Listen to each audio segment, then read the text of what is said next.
ফের আরেকটা পার্সেল চলে এসেছিলো, আর এই পার্সেলটা কিন্তু ক্যান্সেল হয়নি বলে আমাকে বাধ্য হয়ে নিতেই হয়েছে। এটার মধ্যে জামা ছিল 10 পিস, আর প্যান্ট।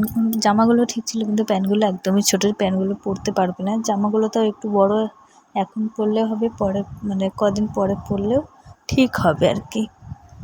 যাই হোক, পরের দিনে ছিল আমার ভর্তি হওয়ার ডেট, মানে মঙ্গলবারে আমার ডেট দিয়েছিল ভর্তি হওয়ার, বুধবারে আর কি নার্সিংহোমে। তো এইদিকে দেখো সব কিছু গুছিয়ে নিয়েছি, ভালো ভালো কতগুলো কাপড় নিয়েছি, দরকারি কাগজপত্র, নাইটি, ডেটল, সাবান, শার্পু সব কিছু নিয়েছি। কিন্তু একটা কথা কি, ওখানে সাবান নিয়ে যে কোনো কাজ নেই, চানও করাবে না, কিচ্ছু না। এদিকে বিকেলবেলা বানিয়েছিলাম আমি ম্যাগি, আর ওখানে ছিলাম আমি 3 দিন। আমি চাইলে ভিডিও করতে পারতাম, কিন্তু কোনো ভিডিও করিনি, আমার কাছে ফোন ছিল, ফোন অ্যালাউ ছিল। এদিকে নাইটি নিয়েছি কতগুলো, কাঁথা, দরকারি কাগজপত্র, টিস্যু, ওর 6টা জামা, ভালো ভালো অনেক করে কাপড় নিয়েছি। কাপড়গুলো সব ফেলেই দেয়।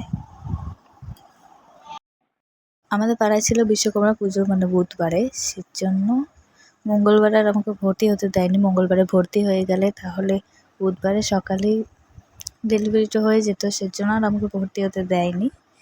পরের দিন বুধবারে বিকালে 3টের সময় ভর্তি হয়েছিলাম, 4টের সময় ও হলো।